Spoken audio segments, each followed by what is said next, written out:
Among the many relics of medieval Europe, few are as imposing or as mysterious as the Codex Gigas, also known as the Devil's Bible. This massive manuscript, created in the early 13th century, is renowned not only for its enormous size and extraordinary content, but also for the legend that surrounds its creation, according to a centuries-old tale. The Codex Gigas was written by a monk in a single night with the assistance of the devil himself, filled with strange and eerie illustrations, including a full-page depiction of the devil. The Codex Gigas remains one of the most enigmatic and debated artifacts from the medieval period. Its origins, purpose, and the circumstances of its creation are shrouded in mystery, making it a source of endless fascination for scholars and enthusiasts alike. The Codex Gigas is an extraordinary manuscript by any measure, measuring 36 inches tall, 20 inches wide, and nearly 9 inches thick, and weighing over 165 pounds. It is the largest surviving medieval manuscript in the world. The book contains 310 pages made of vellum, which is derived from the skins of approximately 160 donkeys or calves. The text is written in Latin and includes a variety of content ranging from the entire Latin Vulgate Bible to medical treatises, historical chronicles, and magical formulas. The most famous feature of the Codex Gigas is the full-page illustration of the devil depicted in vivid colors with sharp claws, a greenish face, and a menacing expression. This unsettling image, located on page 290, has contributed significantly to the manuscript's dark reputation and its nickname, the Devil's Bible. Opposite the image of the devil is a full-page illustration of the heavenly city, providing a stark contrast and reinforcing the manuscript's association with the eternal struggle between good and evil. The text of the Codex Gigas is meticulously written in a uniform script, leading scholars to believe that it was the work of a single scribe.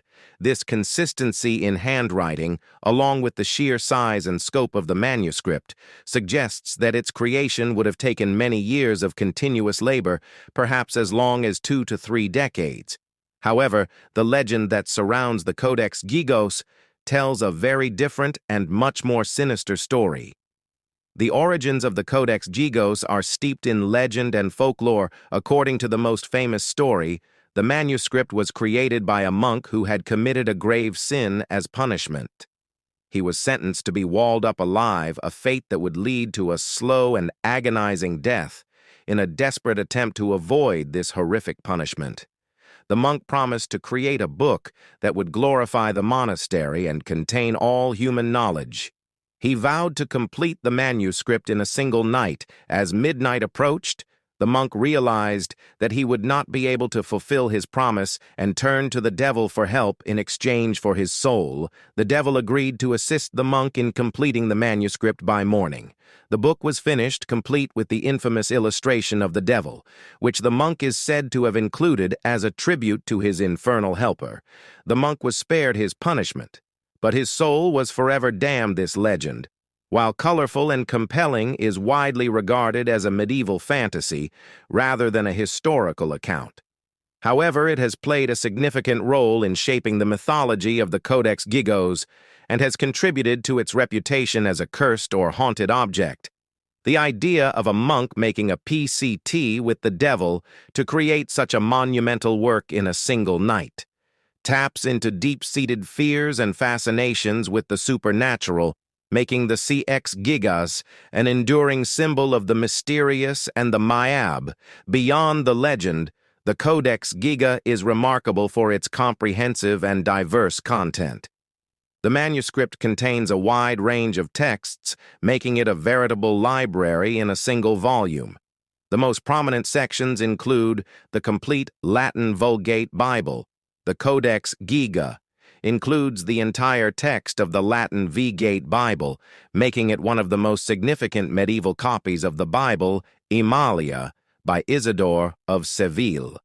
This is an important early medieval encyclopedia which sought to compile and preserve all available knowledge of the time, Chronica Borum by Cosmos of Prague. This is a history of the Bohemian people providing valuable insight into the medieval history of Central Europe. A collection of medical texts. The manuscript includes medical treatises that were common in medieval Europe, offering guidance on various ailments and treatments, a calendar, and necrology. These sections list the important feast days and commemorate the deaths of notable individuals associated with the monastery where the Codex Gigas was kept magical texts and spells. The Codex Gigas also contains text related to magic and the occult, including formulas for exorcisms, cures, and protections against evil spirits. The inclusion of such a diverse array of texts has led some scholars to speculate that the Codex Gigas was intended to serve use in a monastic library or as a teaching tool. The mixture of religious, historical, medical, and magical content reflects the broad scope of medieval knowledge and the interconnectedness of different fields of study at the time, while the legend of the devil's involvement in the creation of the Codex Gigas is widely regarded as a myth. The true story behind its creation remains a mystery. The identity of the scribe who produced the manuscript is unknown, and there are no contemporary records that shed light on the circumstances of its production. Scholars have speculated that the Codex Gigas was created in the Benedictine monastery of Pods, located in what is now the Czech Republic. The monastery was small and relatively obscure, making the production of such a grand manuscript all the more surprising. It is unclear why such a significant and labor-intensive project would have been undertaken in a remote and modest setting. Some theories suggest that the Codex Gigas may have been commissioned by a wealthy patron or created as a work of devotion by a monk who sought to atone for his sins through the monumental task of copying the Bible and other texts. The presence of the devil's image, while unsettling, may have been intended as a warning against the dangers of sin and temptation, rather than evidence of a literal pact with the devil. The sheer scale of the Codex Gigas and the uniformity of its script have led some researchers to question whether a single scribe could have completed the entire manuscript alone if the Codex Gigas was indeed the work of one person. It would have required an extraordinary level of dedication and perseverance, as well as a deep knowledge of the various texts included the history of the Codex Gigas. After its creation is also filled with intrigue. The manuscript remained at the monastery of Podlaica until the 15th century, when the monastery was dissolved and the Codex Gigas was transferred to the Benedictine monastery at Bianov in Prague in the early 17th century. During the 30 Years' War, the manuscript was taken as war booty by the Swedish army, and eventually ended up in the Royal Library in Stockholm, where it remains to this day throughout its history. The Codex Gigas has been associated with various superstitions and legends. Some believe that the manuscript is cursed and that misfortune will fall anyone who possesses it. This belief was reinforced when, during a fire at the Royal Library in 1697, the Codex Gigas was one of the few items that survived allegedly because it was thrown out of a window to save it from the flames. The Codex Gigas has been the subject of numerous studies and investigations, but many questions about its origins and purpose remain unanswered.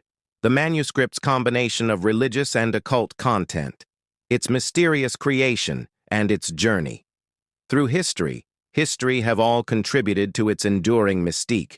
The Codex Gigas, or Devil's Bible, is more than just a massive medieval manuscript. It is a symbol of the mysteries and contradictions of the medieval world. Its creation, whether by a single scribe or through some other means, remains shrouded in uncertainty, and the legends that surround it continue to captivate the imagination. The manuscript's contents offer a window into the knowledge and beliefs of the time, blending religious devotion with curiosity about the natural and supernatural worlds. The image of the devil, which has become synonymous with the Codex Gigas, serves as a reminder of the ever-present tension between good and evil, faith and temptation that permeated medieval thought. While the true story behind the Codex Gigas may never be fully known, the manuscript remains one of the most fascinating and enigmatic artifacts of the medieval period. It stands as a testament to the skill, dedication, and perhaps even the obsessions of those who created it, and it continues to intrigue scholars and the public alike.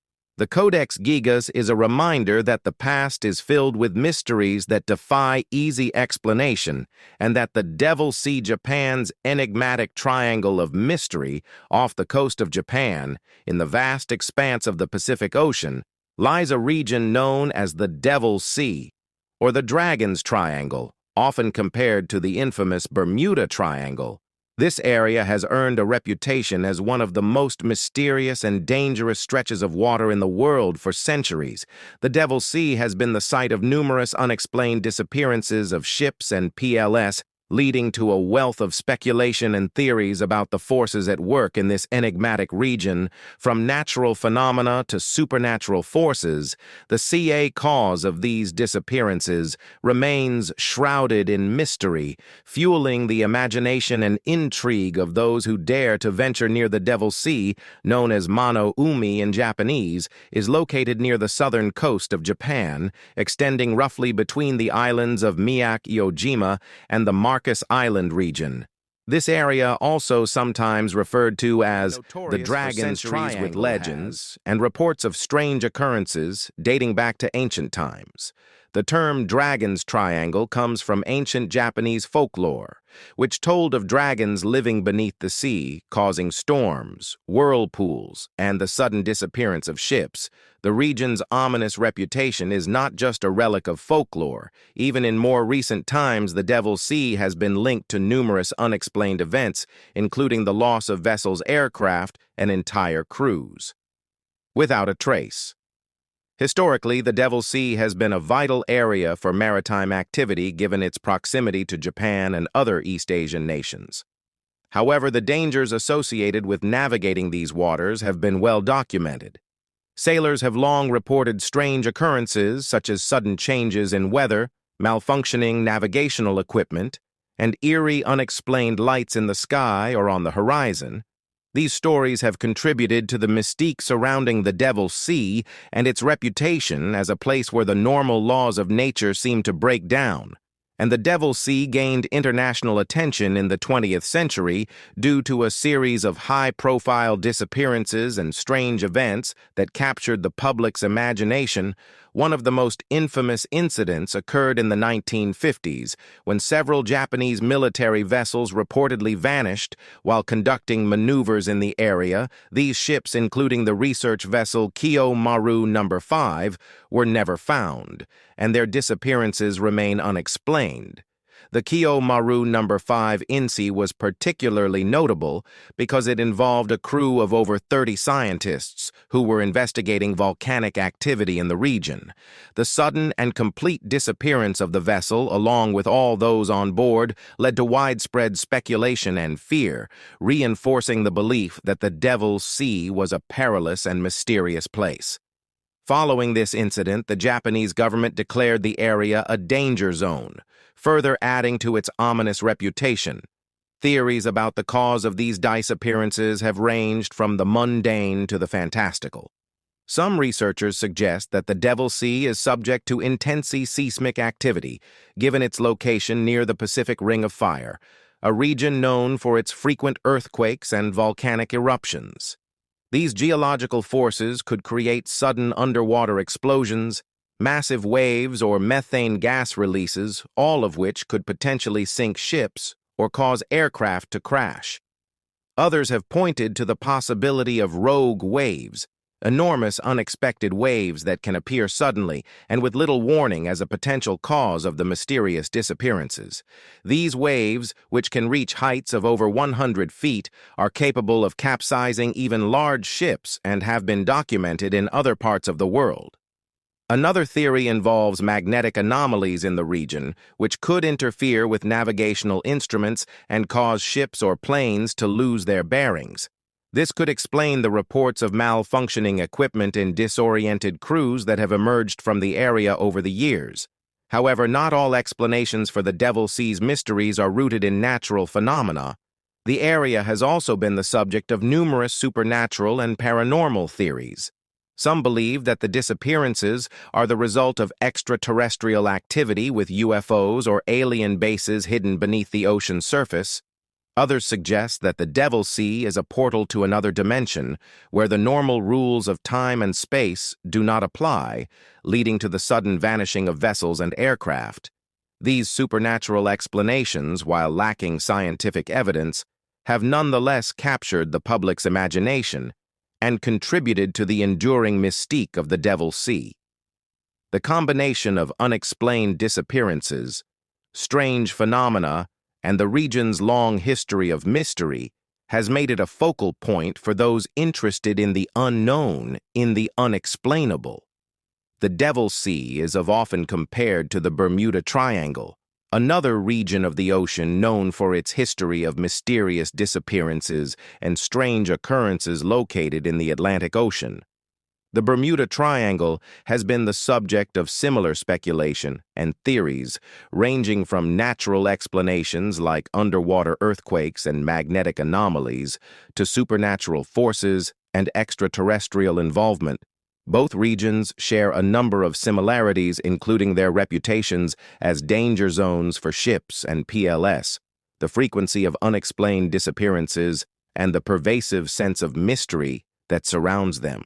However, there are also significant differences between the two. The Devil's Sea, for instance, is located in a region with a much higher level of seismic and volcanic activity, which may account for some of the unusual phenomena reported there. Despite these differences, the parallels between the Devil's Sea and the Bermuda Triangle have led some to speculate that they may be connected in some way, as part of a global pattern of mysterious maritime anomalies and has not been supported by concrete evidence. The mystery of the Devil's Sea remains unresolved, and the region continues to be a subject of fascination for researchers, adventurers, and paranormal enthusiasts, while many of the disappearances and strange phenomena can potentially be explained by natural causes.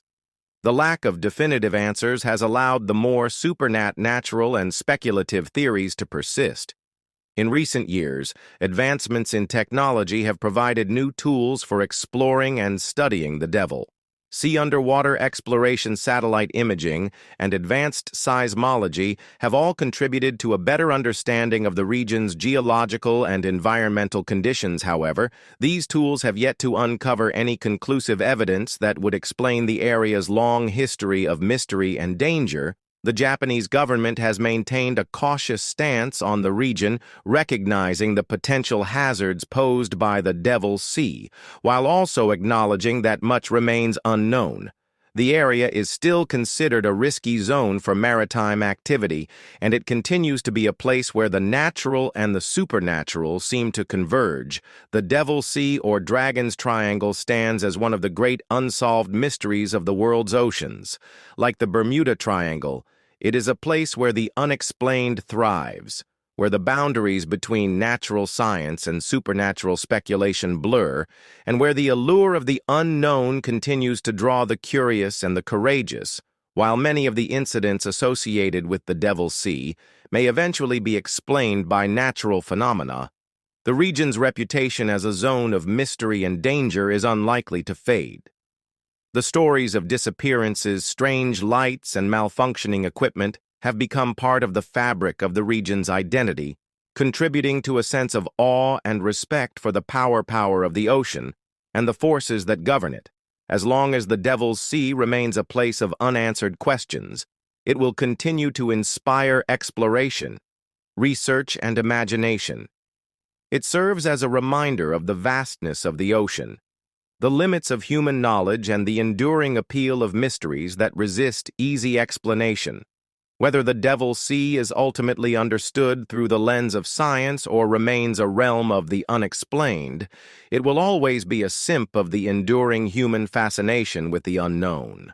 The mysterious walls of Sacsayhuamán, high in the Andes overlooking the ancient city of Cusco in Peru, stands the monumental fortress of Sacsayhuamán. This incredible site, constructed by the Incas, is a marvel of engineering and a testament to the ingenuity of one of the most advanced civilizations in pre-Columbian America. The walls of Sacsayhuamán are composed of enormous stones, some weighing over 100 tons intricately fitted together with such precision that not even a blade of grass can slip between them, despite centuries of study. The construction techniques employed by the Incas to achieve this extraordinary feat remain a mystery, adding to the allure and intrigue of this ancient site. Sacsayhuamán, located just above the city of Cusco, which was once the capital of the Inca Empire, is a sprawling complex that served both military and ceremonial purposes. The fortress is best known for its massive stone walls, which zigzag across the hillside in a series of terraces. These walls, with their massive stone blocks, are among the most impressive and enigmatic structures. From the Inca civilization, the stones used in the construction of Sacsayhuamán vary in size, with some of the largest blocks weighing over 100 tons. These stones are not only enormous, but also irregular in shape. Yet they fit together with such remarkable precision that the joints between them are virtually invisible. The craftsmanship is so exact that it is often said that a knife blade or even a blade of grass cannot be inserted between the stones. The scale and precision of Sacsayhuamán's construction have led many to marvel at the technological capabilities of the Incas. The fortress is built from andesite and limestone, which were quarried from sites several miles away. The process of transporting these massive stones, shaping them to fit perfectly together, and then lifting them into place remains one of the greatest mysteries of ancient engineering. The construction techniques used by the Incas to build Sacsayhuamán have long puzzled archaeologists, engineers, and historians. Despite extensive research and investigation, the exact methods by which the Inca has moved, shaped, and assembled the enormous stones remain unknown. Several theories have been proposed, but none have been definitively proven. One of the most common theories suggests that the Incas used a combination of ramps, levers, and manpower to transport and position the stones. However, the logistics of moving such massive stones over long distances, especially in the rugged terrain of the Andes, would have required an extraordinary level of organization. Another theory proposes that the Incas employed advanced knowledge of stone shaping, using tools made of harder stone or perhaps even metal to carve the blocks. With such precision, the use of small stone hammers, chisels, and abrasion techniques may have allowed them to shape the stones to fit together perfectly. However, this theory still does not fully explain how the Incas achieved such tight joints between irregularly shaped stones. Some researchers have suggested that the endcast might have used a form of softening or heating to make the stone more malleable before fitting it into place. This idea, while in wing, lacks concrete evidence and remains speculative. The precision with which the stones are fitted together has also led to speculation that the Incas possessed a sophisticated understanding of geometry and construction techniques that have since been lost to history. The fortress's walls are not simply stacked stones, they are carefully designed to withstand the region's frequent earthquakes. The zigzag pattern of the walls and the interlocking stones are believed to provide stability and absorb seismic shocks, preventing the walls from collapsing. While Sacsayhuamán is often described as a fortress, it was more than just a military stronghold. The site held great cultural and spiritual significance for the Incas and played a key role in their religious and ceremonial life. Sacsayhuamán was part of the larger city of Cusco, which the Incas considered the center of the world, or navel of the earth. The Incas believed that Cusco and Sacsayhuamán were sacred places, as closely connected to their cosmology and the worship of their gods. The zigzagging walls of Sacsayhuamán are thought to represent the teeth of a puma, an animal that was sacred to the Incas and symbolized strength and protection. The fortress itself may have been designed to resemble the head of the puma, with Cusco representing its body. Sacsayhuamán was the site of important religious ceremonies, including the Inmi or Festival of the Sun, which was held to honor the sun god Inti, who was the most important deity in the Inca pantheon. During this festival, the Inca emperor, along with priests and nobility, would gather at Sacsayhuamán to offer prayers and sacrifices To ensure the prosperity and well-being of the empire, the spiritual significance of Sacsayhuamán combined with its awe-inspiring construction has made it a symbol of the Inca civilization's ingenuity, power, and connection to the natural world. The fortress stands as a testament to the Incas' ability to harmonize their architectural achievements with their religious beliefs and their respect for the landscape. The mystery of how Sacsayhuamán was built has given rise to numerous theories, some of which venture into the realm of speculation and pseudoscience. While mainstream scholars continue to explore the possibilities of advanced Inca engineering techniques, alternative theories have also gained popularity, particularly among those who believe that the Incas may have had access to lost technologies or knowledge from other civilizations. One such theory suggests that the Incas might have inherited knowledge from an earlier, more advanced civilization that predated them. According to this idea, the Incas were the heirs to a legacy of construction techniques and tools that have since been lost to time. Some proponents of this theory point to similarities between the construction methods used at Sacsayhuamán and other ancient sites around the world, such as the pyramids of Egypt or the megalithic structures of Stonehenge, as evidence of a shared global knowledge of monumental architecture. Another speculative theory involves the possible use of sound or vibration technology to move and shape the stones. This idea, while intriguing, lacks scientific evidence and is not widely accepted by the academic community. However, it reflects the enduring fascination with the idea that the Incas or some earlier civilization may have possessed knowledge or tools that remain beyond our understanding. While these alternative theories capture the imagination, most archaeologists and historians focus on the possibility that the Incas achieved their monumental constructions through a combination of skilled labor ingenuity and a deep understanding of their environment. The precise methods they used may remain unknown, but the legacy of their achievements is undeniable. Today, Sacsayhuamán is recognized as one of the most important archaeological sites in South America and a UNESCO World Heritage Site. Visitors from around the world come to marvel at the massive stone walls, the sweeping views of Cusco, and the sheer scale of the Incas' architectural achievements. The fortress continues to inspire awe and admiration, not only for its physical grandeur, but also for the mysteries that it still holds. Sacsayhuamán is a testament to the advanced engineering skills and sophisticated knowledge of the Inca civilization. It challenges our understanding and reminds us that there is still much to learn about the past. The fortress stands as a symbol of the Incas' connection to their land, their gods, and their enduring legacy as one of the most powerful and innovative civilizations in the Americas, while the precise techniques used to build Sacsayhuamán may remain a mystery. The site itself continues to speak to the ingenuity and creativity of the Inca people. It serves as a reminder that the accomplishments of ancient civilizations were not merely the result of brute force or simple tools, but of a deep understanding of the natural world and a profound connection to the spiritual and cultural forces that shape their lives. Sacsayhuamán, with its colossal stones and precise construction, remains one of the greatest enigmas of the ancient world. The mystery of how the Inca built this monumental fortress continues to captivate the imagination of scholars, historians, and visitors alike. While many theories have been proposed, the true methods and techniques used by the Incas may never be fully understood, adding to the allure and mystique of this remarkable site.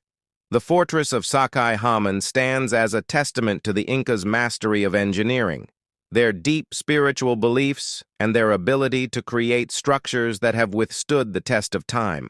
It is a symbol of the ingenuity and resilience of the Inca civilization and a reminder of the mysteries that still linger in the past, waiting to be uncovered and understood as we continue to explore and study Sacsayhuamán.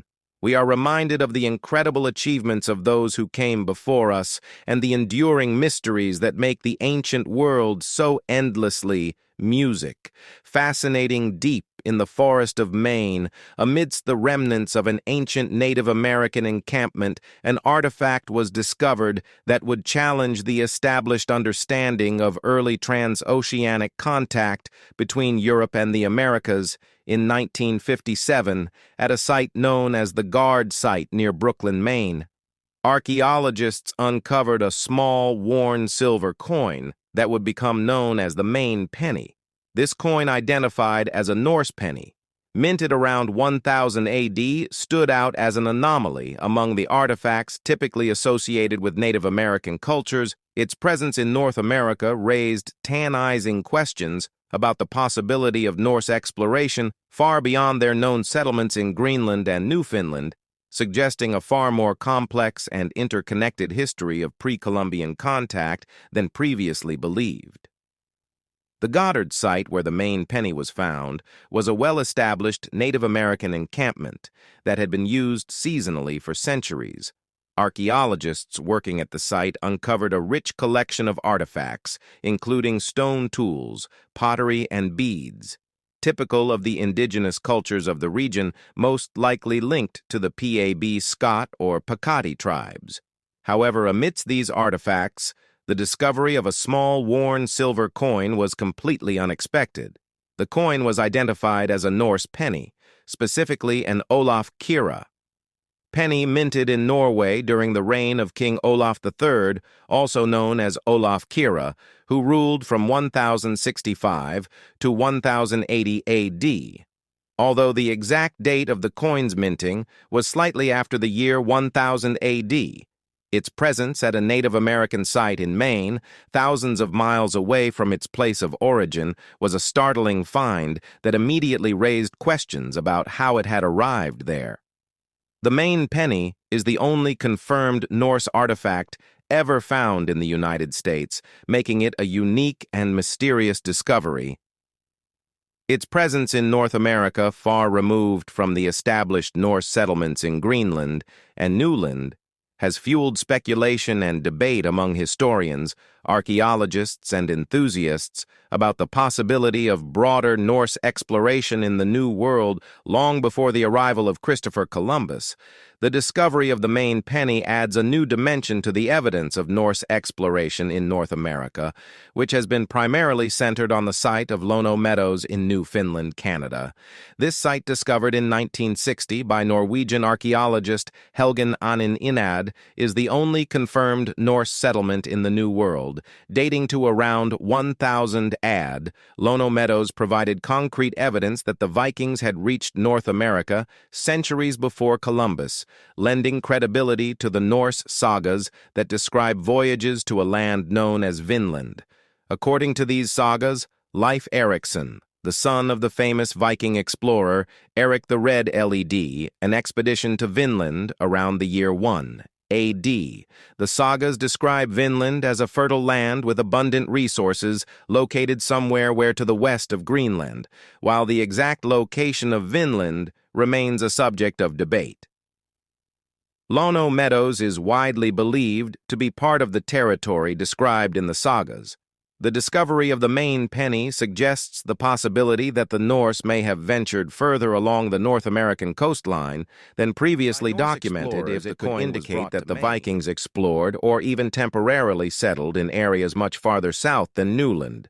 This theory is intriguing, as it would suggest a far more extensive Norse presence in North America than has been traditionally recognized. While the idea of Norse explorers reaching Maine is tantalizing, other theories suggest that the Maine penny may have arrived at the site through indirect means, rather than as a result of direct Norse contact.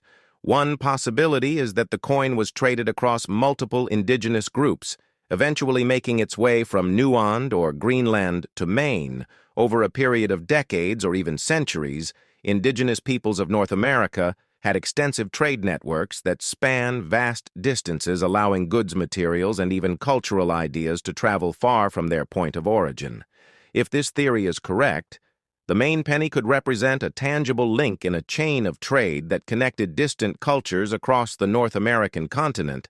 Such a scenario would imply that the Norse were not only capable of reaching North America, but that their presence, however breeded, had an impact on the indigenous peoples they encountered or influenced. This would mean that the story of early contact between Europe and the Americas is not just a tale of isolated landings and short-lived settlements, but a more complex narrative of interaction, exchange, and cultural transmission. Another theory posits that the coin may have been lost or left behind by a later European visitor or settler, perhaps during the early colonial period. In this scenario, the Maine penny would have been an old and worn artifact by the time it was introduced into the Native American site. However, this theory has largely been discounted due to the coin's age and the context in which it was found, as well as the fact that no other European artifacts from the colonial period were found at the site. The possibility that the Maine penny could have been a modern misidentification has also been considered, but experts have extensively studied the coin and confirmed its authenticity as a medieval Norse artifact. The coin's age, style, and the materials used in its production all align with what is known about Norse coinage from the period. Making this explanation unlikely, the discovery of the Maine penny has far-reaching implications for our understanding of pre-Columbian history and the extent of early transoceanic contact. If the coin was brought to Maine by Norse explorers or through indigenous trade networks, it would suggest that the history of early exploration in the Americas is far more complex and interconnected than previously understood. The traditional narrative of pre-Columbian contact between Europe and the Americas has largely focused on the voyages of Columbus and the subsequent European exploration and colonization of the New World. However, the evidence of Norse presence in North America, including the Maine penny, challenges this narrative by suggesting that European contact with the Americas may have occurred much earlier and in ways that are not fully documented in the historical record. The Maine penny also raises questions about the nature of contact between the Norse and indigenous peoples. If the coin was traded between different Native American groups, it could indicate that there was some level of interaction or exchange between these cultures, even if it was indirect. This possibility opens up new avenues of inquiry into the relationships between indigenous peoples and Norse explorers, as well as the broader patterns of trade communication and cultural exchange in pre-Columbian North America. Today, the Maine penny stands as one of the most enigmatic and controversial artifacts in North American archaeology. Its discovery continues to spark debate and speculation, with scholars and enthusiasts alike drawn to the mystery of how a Norse coin could have ended up in a Native American site in Maine. The coin serves as a reminder of the vast and largely unexplored history of early contact between different cultures across the Atlantic and the potential for future discoveries that could reshape our understanding of this period.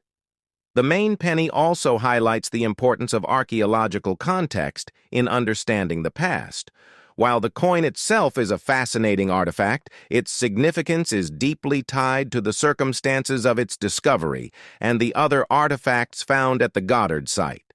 Without this context, the coin would be just another relic, but within it, the Maine penny becomes a key piece of evidence in the ongoing investigation into transoceanic contact. As research continues, the Maine penny remains a symbol of the unknown and the unexplained. It challenges us to think critically about the assumptions we make about history and to remain open to the possibility that there are still many mysteries waiting to be uncovered, whether the coin arrived in Maine through direct Norse exploration, indigenous trade networks, to the complexity and richness of human history, and the connections that have shaped our world. The story of the Maine penny is far from complete, as archaeologists, historians, and scholars continue to investigate the possibilities. The coin remains a focal point for discussions about early transoceanic contact, the extent of Norse exploration in the New World, and the interactions between indigenous peoples and European explorers. Its discovery challenges the conventional narrative of pre-Columbian history and opens up new possibilities for understanding the past. The Maine penny is not just a relic of the past, it is a reminder that history is a constantly evolving story shaped by new evidence, interpretations, and discoveries. It encourages us to question what we know, to explore the unknown, and to embrace the mysteries that make the study of history so endlessly fascinating. Whether the Maine penny ultimately proves to be a clue to a broader Norse presence in North America, or a unique artifact of a complex trade network, its legacy as a symbol of the enduring mystery of early transoceanic contact will continue to inspire and intrigue for generations to come. Roopkund Lake, the enigma of India's skeleton. Lake high in the Indian Himalayas, at an altitude of over 16,000 feet, lies Roopkund Lake, a small glacial body of water that has long held a dark secret. This lake, also known as Skeleton Lake, is the site where hundreds of ancient human skeletons were discovered lying beneath its icy waters and stray along its shores. Dating back to the 9th century, these remains have fascinated and perplexed scientists and historians for decades. The origins of these skeletons and the cause of their death remain one of the great unsolved mysteries of the ancient world. Theories surrounding the site range from a deadly hailstorm to ritualistic sacrifice, with each hypothesis adding to the intrigue of this haunting place. Roopkund Lake is a remote and desolate location situated in the Garhwal region of Uttarakhand, India, and only accessible by a challenging trek through steep, rugged terrain. The lake is frozen for most of the year, but during the brief summer months when the ice melts, a gruesome sight is revealed: hundreds of human skeletons, bones and remains scattered around the lake's edge and submerged beneath its shallow water. The lake's eerie appearance has earned it the nickname Skeleton Lake. The skeletons were first brought to widespread attention in 1942 when a British forest ranger stumbled upon them while patrolling the area. At first, the discovery of so many bones in such an isolated place led to wild speculation, with rumors circulating that they were the remains of Japanese soldiers who had perished while attempting to infiltrate British-ruled India during World War II. However, further examination quickly debunked this theory, revealing that the bones were much older than initially thought. Subsequent studies using radiocarbon dating placed the remains at around the 9th century AD, much earlier than anyone had anticipated. But while the dating helped rule out more recent events, it did little to explain the mystery of how and why so many people had died in such a remote and inhospitable location. The lake's harsh and treacherous environment made it an unlikely place for such a large gathering, leading to numerous questions about who these people were, where they had come from, and what had brought them to Roopkund. The discovery of hundreds of skeletons at Roopkund Lake has sparked intense speculation and debate among scientists, historians, and anthropologists. Over the years, several theories have been proposed to explain the mystery, each with its own set of intriguing possibilities. One of the most accepted theories is that the people found at Roopkund Lake were the victims of a sudden and violent hailstorm. This hypothesis is supported by the unique injuries found on many of the skulls and bones, which show signs of blunt force trauma consistent with the impact of large, hard objects. Some of the skeletons had fractures on their heads and shoulders, suggesting that the individuals had been struck by something falling from above. In 2004, a study conducted by a team of Indian and European scientists examined the remains and concluded that the injuries were likely caused by hailstones, some as large as cricket balls, which could have rained down on the group during a freak storm. This would have been devastating, particularly for individuals exposed in the open, and could explain the sudden and mass deaths at the site. The theory of a deadly hailstorm is supported by local folklore. The people of the nearby villages have long told the story of a group of pilgrims who were struck down by the wrath of Nandi, a powerful Himalayan goddess, as they traveled through the mountains. According to the legend, the pilgrims had angered the goddess by disrespecting the sacred land, and in retaliation, she unleashed a deadly hailstorm upon them. Compelling. While the hailstorm does not answer all the questions surrounding the remains. For example, why would such a large group of people have been traveling in such an inhospitable region, and why are there two distinct genetic groups among the remains, suggesting that they were not all part of the same community? Another theory proposes that the people who died at Roopkund were part of a religious pilgrimage or ritualistic journey. The discovery of artifacts, such as jewelry, leather shoes, and wooden items near the lake suggests that the group may have been undertaking a sacred or ceremonial mission, possibly in connection with the worship of Nandi or another local deity in Hindu tradition. The Himalayas are considered sacred, and the region around Roopkund is part of the Nand De Rajat pilgrimage, a journey that is still undertaken by Devout to this day. The pilgrimage held every 12 years is in honor of the goddess Nand De, and it involves a trek through the mountains to the Nand Devi sanctuary. It is possible that the people who perished at Roopkund were early pilgrims who were caught in a sudden disaster during their journey, perhaps a natural calamity like the hailstorm described in local folklore. The idea of a ritualistic journey is further supported by the presence of women and children among the remains, suggesting that this was not a military expedition or trade mission, but rather a spiritual or communal event. However, the exact nature of the ritual or pilgrimage remains speculative, as no written records or definitive clues have been found to explain the purpose of the gathering.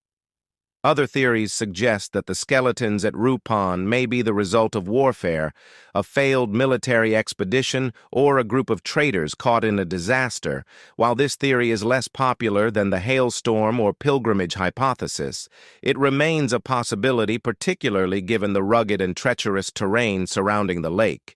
Some have speculated that the people found at Roopkund may have been traveling through the area for trade purposes or as part of a military campaign, and were overwhelmed by natural forces or local hostilities.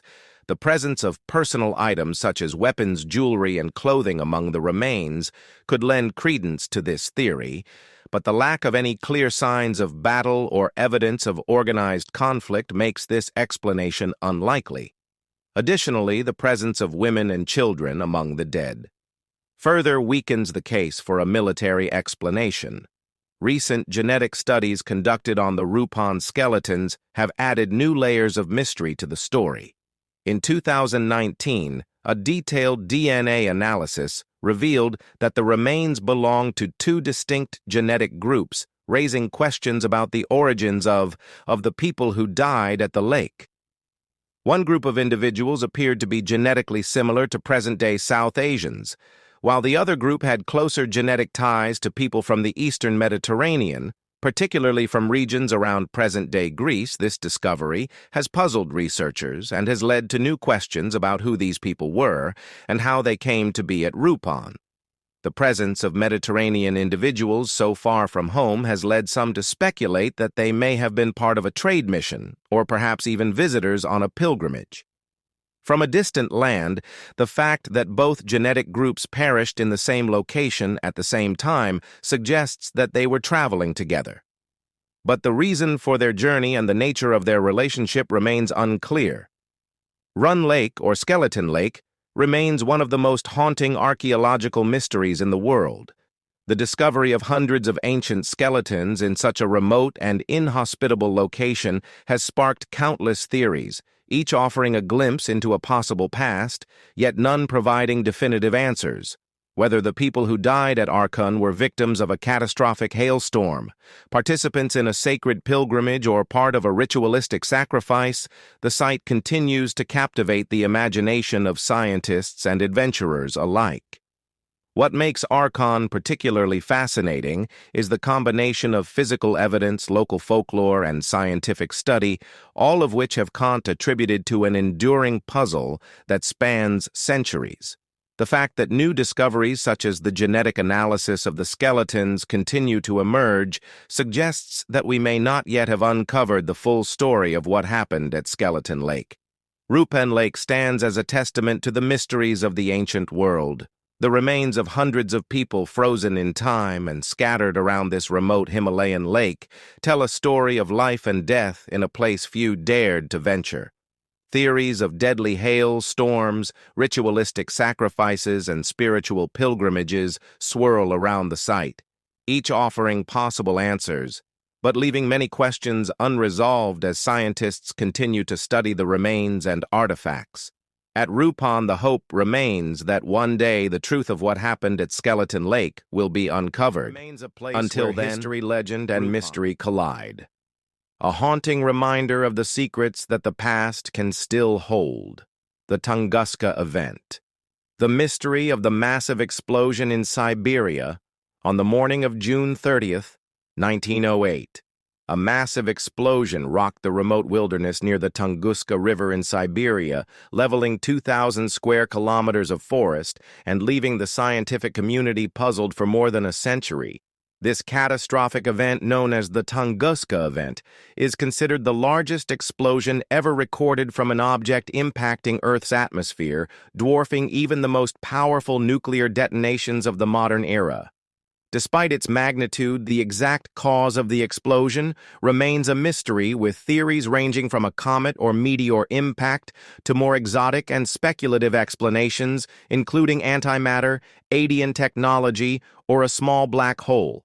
The Tunguska event remains one of the great unsolved scientific puzzles, continuing to fuel debate, investigation, and fascination. The Tunguska event occurred in a sparsely populated region of central Siberia near the Tunguska River, an area characterized by vast expanses of taiga forest and remote wilderness, at approximately 7:17 a.m. Local time witnesses describe seeing a bright flash of light, followed by a series of loud explosions and a powerful shock wave that knocked people off their feet, shattered windows hundreds of miles away, and flattened trees over an area of 2,000 square kilometers. The force of the explosion has been estimated to be between 10 and 15 megatons of TNT, roughly 1,000 times more powerful than the atomic bomb dropped on Hiroshima in 1945. Incredibly, despite the enormous destruction, no confirmed human casualties were recorded, likely because the area around the epicenter was so remote and sparsely populated. However, the indigenous Ainu people and Russian settlers living in the region reported seeing the sky split in two and feeling intense heat as they were thrown to the ground by the shockwave. The explosion was so powerful that it registered on seismic instruments as far away as the United Kingdom and caused atmospheric disturbances across Europe and Asia, leading to reports of glowing skies and unusually vivid sunsets. In the days following the event, when investigators finally reached the Tunguska site nearly 2 decades later, they were met with a scene of a lithic devastation. Tens of millions of trees had been scorched and flattened in a radial pattern, all pointing away from a central location that appeared to be the epicenter of the blast. However, what baffled investigators was the absence of any obvious impact crater or fragments of a meteorite. This unusual lack of physical evidence has made the Tunguska event one of the most perplexing scientific mysteries of the 20th century. The prevailing theory among scientists is that the Tunguska explosion was caused by the atmospheric detonation of a large meteoroid or comet that entered Earth's atmosphere and exploded before hitting the ground. This airburst hypothesis suggests that the object, possibly measuring around 50 to 100 meters in diameter, disintegrated at an altitude of 5 to 10 kilometers, releasing a massive amount of energy that caused the devastation on the ground. The absence of an impact crater and the lack of significant meteorite fragments are consistent with the idea of an airburst in which the object breaks apart high in the atmosphere. One of the leading candidates for the object is a stony meteoroid, similar to other known near objects that occasionally enter the atmosphere upon entering Earth's atmosphere. Such an object would have heated rapidly due to friction, causing it to explode with incredible force. This explanation fits with the observations of witnesses who reported seeing a bright flash of light, followed by a series of explosions.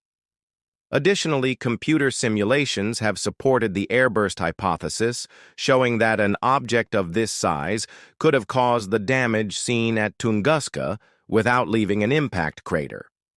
Another possible explanation is that the object responsible for the Tunguska event was a fragment of a comet. Comets composed largely of ice and dust would have vaporized more easily upon entering the atmosphere, leaving little to no trace on the ground. This would explain the ebb of solid debris at the site. The idea that a comet might have caused the explosion was supported by Soviet scientist Kol Florensky, who in the 1960s suggested that the icy composition of a comet would have vaporized upon atmospheric entry, explaining the lack of any physical remnants. However, while the airburst theory is widely accepted, it has not been definitively proven, and no conclusive evidence has been found to confirm the nature of the object responsible for the Tunguska event. This uncertainty has allowed room for a number of more exotic theories to emerge, adding to the mystery and intrigue surrounding the event, while the scientific community generally favors explanations involving natural phenomena. The Tunguska event have led to more speculative theories that stretch the boundaries of conventional science. These theories, while controversial and lacking in hard evidence, continue to fuel curiosity and debate about what really happened in the skies over Siberia in 1908. One of the more exotic explanations is the possibility that the Tunguska explosion was caused by a small black hole passing through Earth. According to this theory, a miniature black hole formed in the early universe could have collided with Earth and passed through the planet, creating the massive explosion at Tunguska. The lack of an impact crater and physical debris could be explained by the fact that a black hole would have left no trace on the surface, but would have caused significant damage as it passed through the atmosphere and Earth's interior. However, this theory has largely been dismissed by physicists who argue that a black hole collision would have produced additional observable effects, such as seismic disturbances on the opposite side of the planet, which were not recorded. Another speculative theory involves the concept of antimatter. Some scientists have proposed that the Tunguska explosion could have been caused by a chunk of antimatter colliding with Earth's atmosphere. When antimatter comes into contact with regular matter, the two annihilate each other, releasing a tremendous amount of energy. This could theoretically explain the magnitude of the explosion and the lack of physical debris.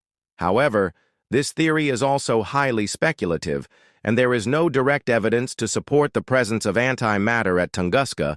A more fringe theory suggests that the explosion was the result of alien technology, possibly an extraterrestrial spacecraft or weapon that malfunctioned or deliberately exploded over Siberia. While this idea has been popularized in some circles, particularly in UFO and conspiracy communities, there is no credible scientific evidence to support the notion of extraterrestrial involvement in the Tunguska event.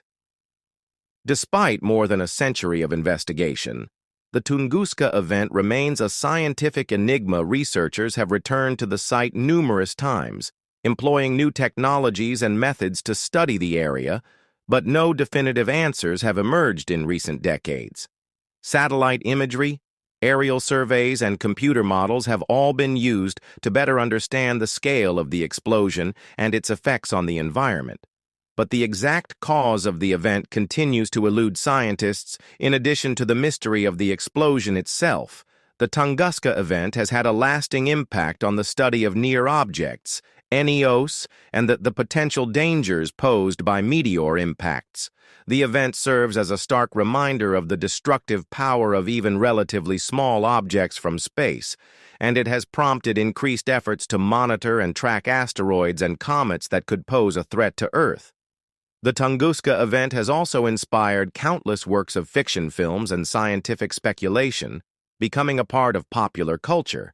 Its mysterious nature has made it a fertile ground for both serious scientific inquiry and more imaginative theories, ranging from alien encounters to hidden technologies. The Tunguska event is one of the greatest scientific mysteries of the 20th century, a colossal explosion that leveled a vast stretch of Siberian forest, leaving behind a landscape of devastation but few concrete clues.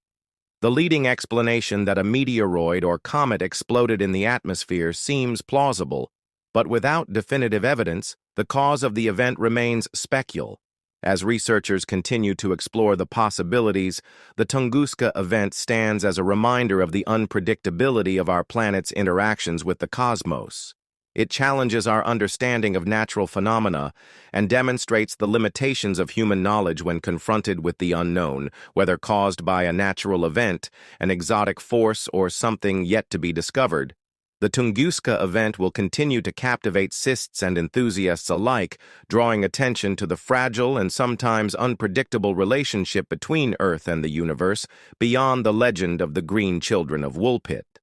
A mysterious medieval tale among the many strange and enigmatic stories that have emerged from medieval Europe, few are as captivating and perplexing as the legend of the Green Children of Woolpit in the 12th century England. The small village of Woolpit, nestled in the county of Suffolk, became the site of a bizarre occurrence that has baffled historians, folklorists, and enthusiasts for centuries. According to the tale, two children, a brother and sister with green-hued skin, mysteriously appeared in the village one day, speaking an unknown language and surviving only on a diet of raw beans. The children became the subjects of both fascination and fear. While the boy eventually died, the girl grew up, lost her greenish skin tone, and integrated into English society. Children remain shrouded in mystery, sparking endless speculation and numerous theories about who or what they were. The story of the Green Children of Woolpit was first recorded by two 12th century chroniclers, Ralph of Cogassa and William of Newburgh, both of whom documented the events several decades after they reportedly took place. According to their accounts, the children were discovered by local villagers during the harvest season near one of Woolpit's ancient wolf pits from which the village derived its name. These deep pits were dug to trap wolves that once roamed the countryside, and it was near these pits that the green-skinned children were first seen, and the villagers were startled by the appearance of the children, whose skin had a distinct green tint. They were dressed in unfamiliar clothing, made of a strange material, and they spoke a language that no one in the village could understand. Despite being offered various foods, the children refused to eat anything except raw beans, which they devoured ravenously. They were taken into the care of Sir Richard Deal, a local landowner who attempted to look after them and uncover the mystery of their origins. While under Sir Richard's care, the boy grew ill and eventually died, but the girl gradually adapted to her new environment. Over time, she began to eat other types of food, and as she did, her skin lost its green color. She learned to speak English, and reportedly explained that and her brother had come from a place she called St. Martin's Land, a mysterious world where the sun never shone, and the light was perpetually like twilight. According to her account, she and her brother had been tending their family's flock when they wandered into a cave after walking through the darkness. For what seemed like hours, they emerged into the bright daylight of Woolpit, disoriented and confused.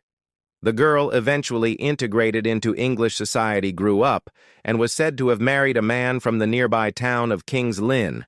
However, despite living out the rest of her life in relative normalcy, the origins of the Green Children and the strange world from which they claimed to have come remained a mystery over the centuries. Numerous theories have been proposed to explain the strange appearance of the Green Children and the origins of their mysterious story, from folklore and supernatural explanations to more rational scientific theories. The legend of the Green Children of Woolpit continues to inspire debate and intrigue. Some scholars and folklorists suggest that the story of the Green Children is a medieval folk tale, perhaps an allegory or symbolic tale meant to convey a deeper moral or religious message. The green skin of the children, for example, could represent their otherness or their status as outsiders to the Christian world of medieval England. The children's eventual integration into society and the girl's conversion to Christianity, implied by her adaptation to English customs, might be seen as a metaphor for the assimilation of strangers or pagans into the Christian fold. The reference to St. Martin's Land in the girl story may also have symbolic significance. St. Martin was a popular figure in medieval Christian tradition, often associated with kindness, charity, and protection of the poor. Some interpretations of the legend suggest that the children's other worldly origins and green skin could symbolize a journey from a pagan or non-Christian land into the light of the Christian world. Another more scientific explanation for the green skin of the children involves the possibility that they were suffering from a condition known as closis, also referred to as green sickness. Closis is a type of anemia caused by a deficiency of iron, which can result in a greenish or pale complexion.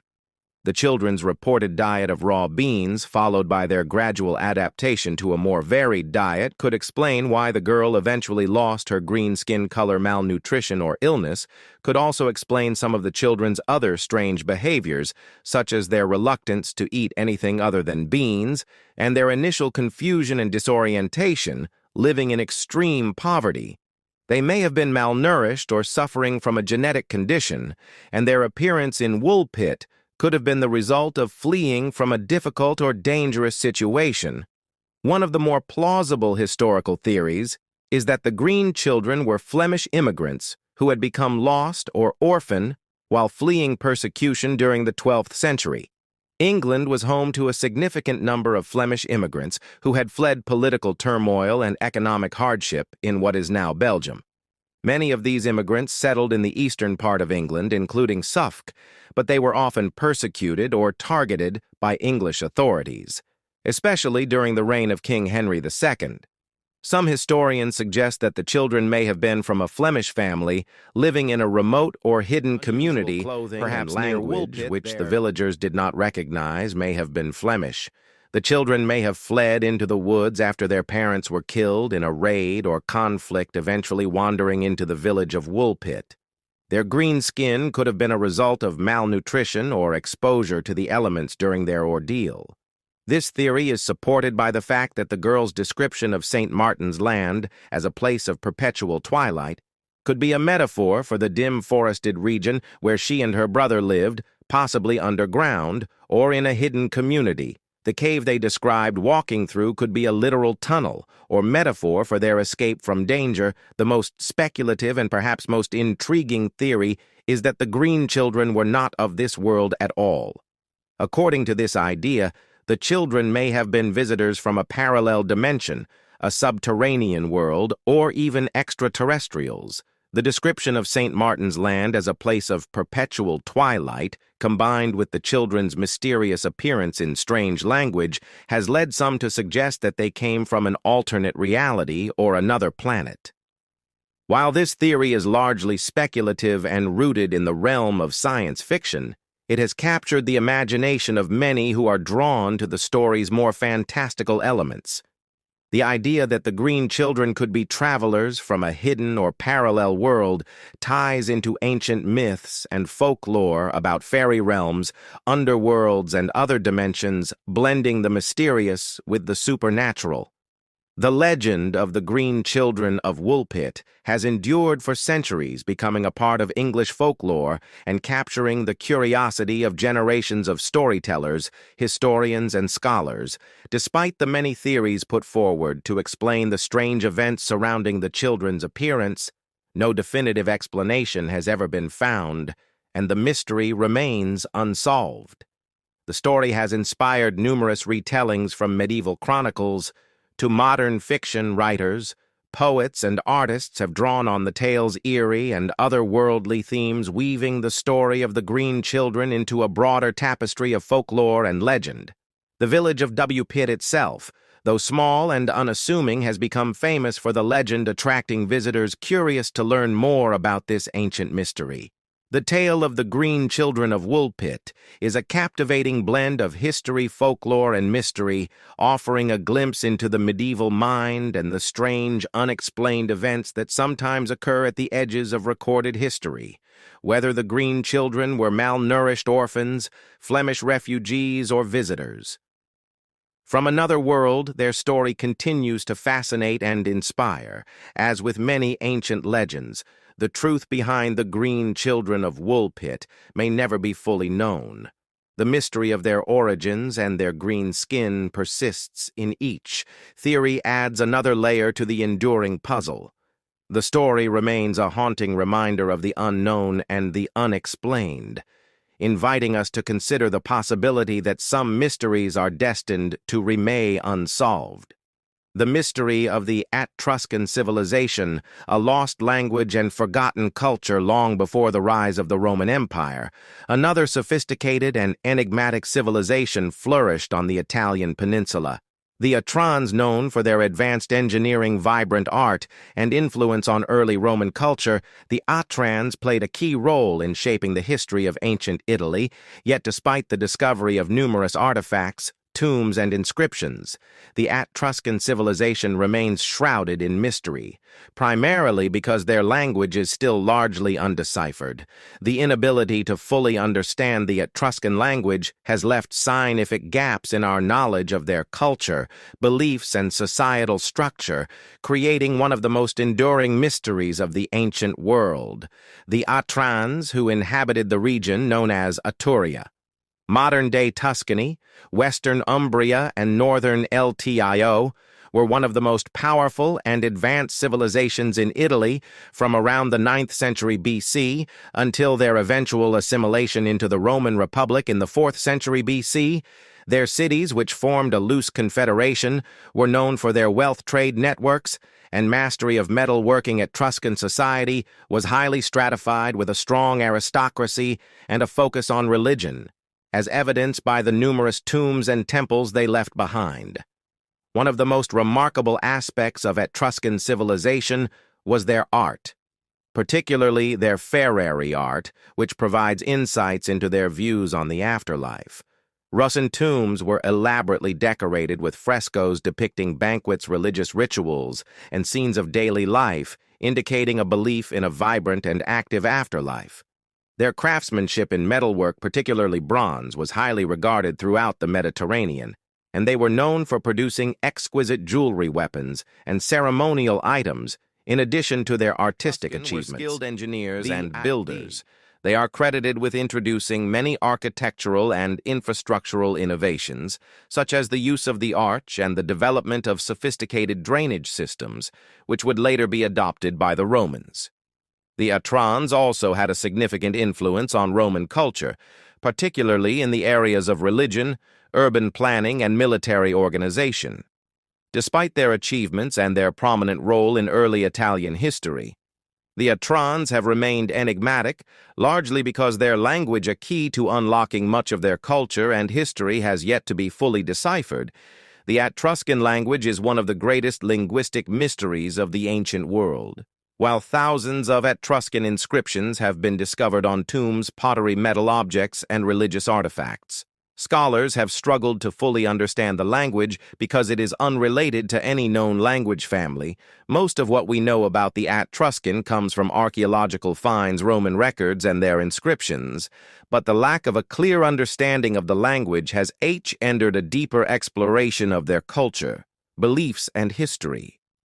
One of the main reasons the Etruscan language has proven so difficult to decipher is that it appears to be a non-Indo-European language, making it distinct from most of the languages spoken in the region. At the time, the origins of the Etruscan language are obscure, though some scholars believe it may have developed from a pre-Indo-European substrate language spoken in Italy. Others speculate that the Etruscs may have migrated from Anatolia, modern-day Turkey, or the Near East, bringing their language with them. However, without a clear linguistic lineage or a related language to compare it to, decoding Etruscan remains an elusive challenge. While the Etruscan alphabet is based on the Greek alphabet, which makes the script itself readable, the meanings of most words remain unknown or poorly understood. A significant portion of the inscriptions found are short and formulaic, often consisting of names, dedications, or ferrari inscriptions. These provide some clues about Etruscan religious practices and social structure, but they lack the narrative detail needed to reconstruct historical events or gain a comprehensive understanding of their society. There are a few longer inscriptions, such as the Liber Linus, the longest surviving Etruscan text, which was written on linen and later used to wrap a mummy in Egypt. However, even these texts are not fully understood, as scholars can only make educated guesses about their meaning based on the context and parallels with other languages. As a result, much of the Etruscan language remains an undeciphered enigma. Throughout history, numerous scholars have attempted to decipher the Etruscan language, but with limited success. Early attempts often relied on comparisons with Latin, Greek, or other Indo-European languages. But these efforts yielded only partial results, as Etruscan grammatical structure and vocabulary are vastly different from those languages. While scholars have been able to identify some words, particularly personal names, titles, and certain religious terms, the vast majority of the language remains a mystery. One promising approach has been to study bilingual inscriptions, such as those that feature both Atran and Latin or Etruscan and Greek. The most famous example of this is the CPU's Porosis, a stone inscription found in Perugia, Italy, that featured an Etruscan legal text and has been used to identify a few Etruscan words. However, even these bilingual texts have not provided enough information to fully understand the grammar and syntax of Etruscan. Another approach has involved studying related languages or dialects that may share similarities with Etruscan. Some scholars have looked to the Rik language spoken in the Alps during the same period, or the Lemnian language found on the Greek island of Lemnos, as possible linguistic relatives.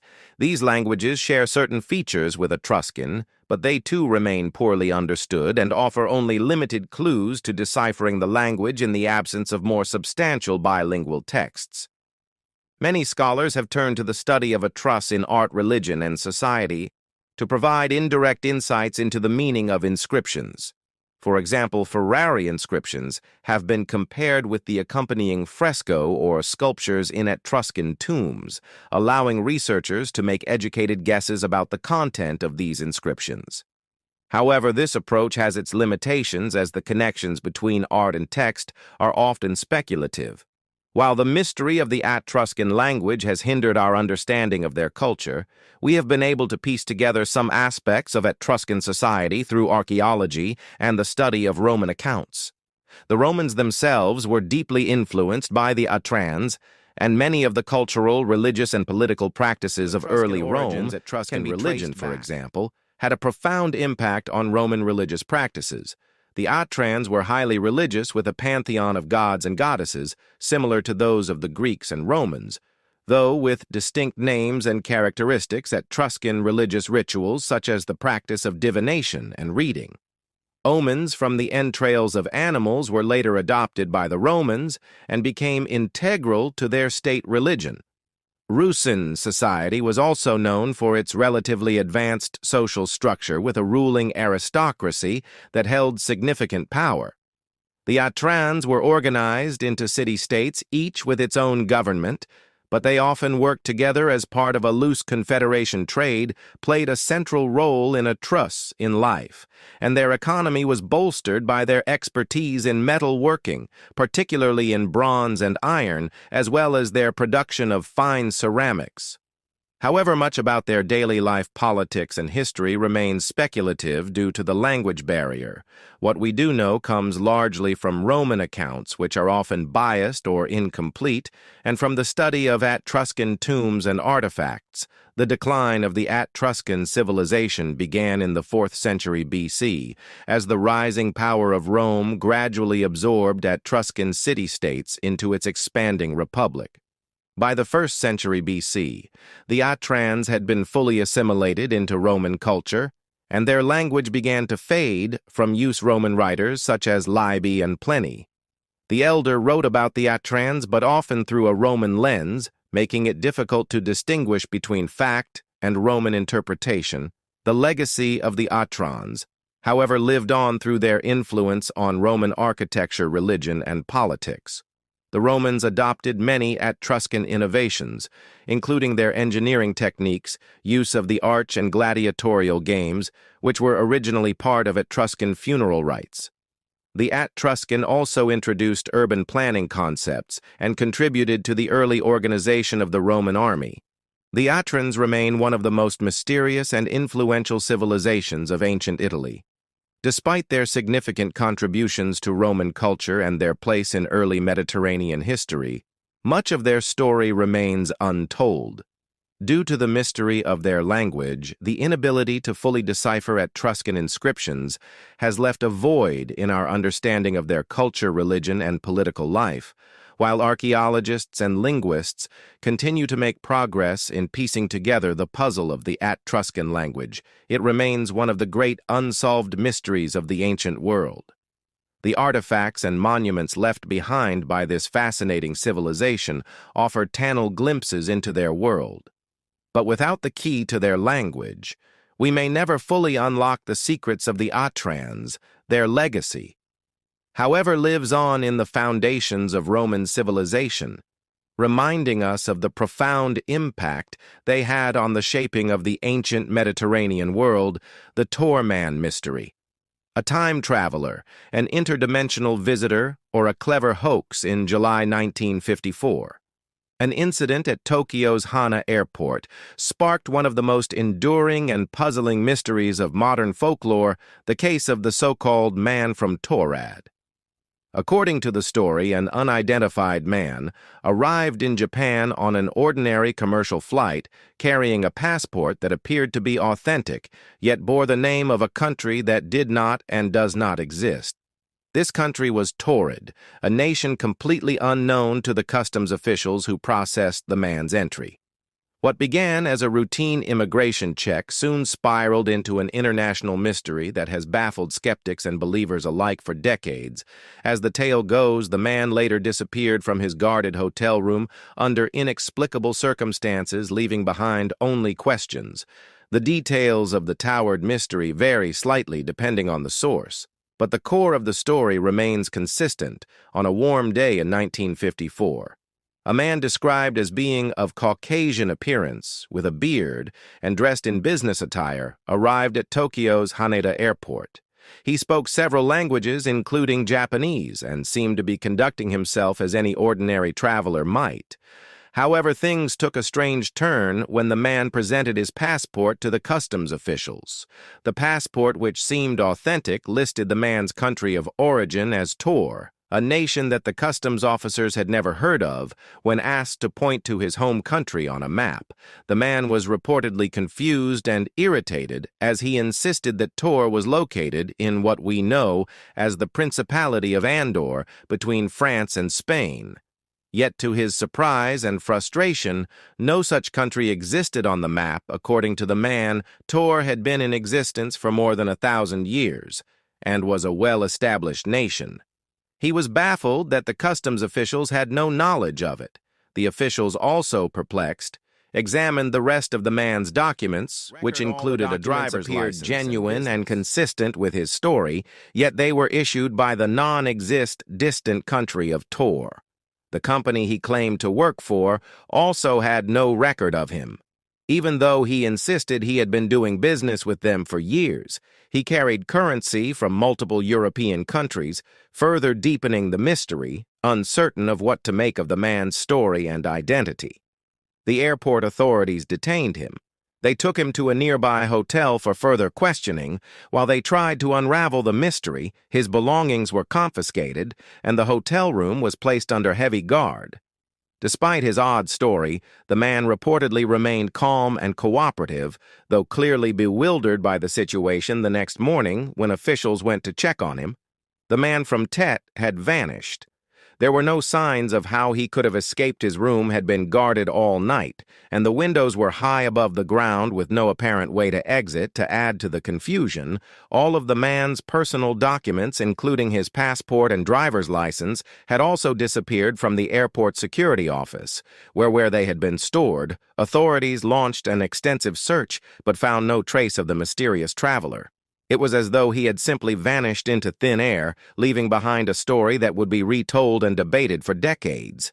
The strange case of the man from Taured has given rise to numerous theories, ranging from the plausible to the fantastical, while some see it as nothing more than an urban legend or hoax. Others believe it may hold the key to understanding more profound mysteries, such as alternate dimensions, time travel, or parallel universes. One of the most popular and intriguing theories is that the man from Taured came from a parallel universe or alternate dimension. In this scenario, Taured would be a real country in a parallel world, and the man somehow crossed into our reality by accident. This theory hinges on the idea that there are infinite versions of reality, each with slight variations in his universe. Arid may have been a well-known nation, while Endora, as we know it, did not exist. This concept of parallel worlds is rooted in speculative physics and the idea of the multiverse, the notion that our universe is just one of many, each with its own distinct timeline in history, has been a topic of discussion in both science fiction and theoretical physics. While there is no concrete evidence to support the existence of parallel dimensions, the story of the Taured man has captured the imagination of those who believe that unexplained phenomena like this could be the result of a glitch between worlds. Another theory suggests that the man from Taured may have been a time traveler from the future or the past. In this scenario, Taured could have existed in a different time period, and the man's confusion arose from the fact that he had inadvertently traveled to a time where his country no longer existed. The idea of time travel, though speculative, has long fascinated scientists and storytellers alike. In this case, the man might have come from a future where geopolitical borders had shifted, or from an alternate timeline where history took a different path.